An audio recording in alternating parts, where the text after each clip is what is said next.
Hi buddies, welcome to V's Learning Path. உங்களுக்கு ரொம்ப நெருக்கமானவங்க ரொம்ப டவுனாக ஃபீல் பண்ணும்போது அவங்களுக்கு நீங்கள் எப்படி இங்கிலீஷில் நீங்கள் ஆறுதல் சொல்லலாம் அப்படிங்கிறது தான் இன்றைக்கி நம்ம இந்த ஸ்போக்கன் இங்கிலீஷ் கிளாஸில் பார்க்க போகிறோம். அதில் number 1, stop worrying, dawn will come.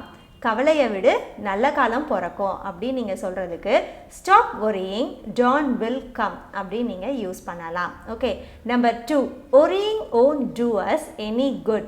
நீ கவலைப்படுறதுனால எந்த நல்லதும் நடக்க போகிறதில்ல, ஸோ நீ கவலையை விட்டுட்டு அடுத்த வேலையை நீ பாரு அப்படின்னு நம்ம சொல்கிறதுக்கு worrying won't do us any good அப்படின்னு நீங்கள் சொல்லலாம். Number 4, hope can never be taken away.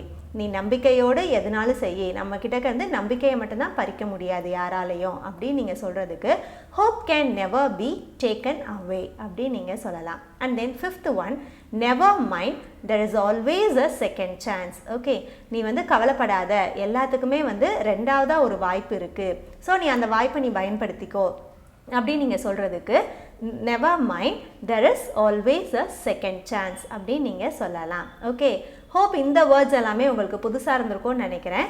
Next வீடியோவில் வேறு ஒரு சினாரியோவோட நான் உங்களை மீட் பண்ணுறேன். Until then, it's bye from Vijay.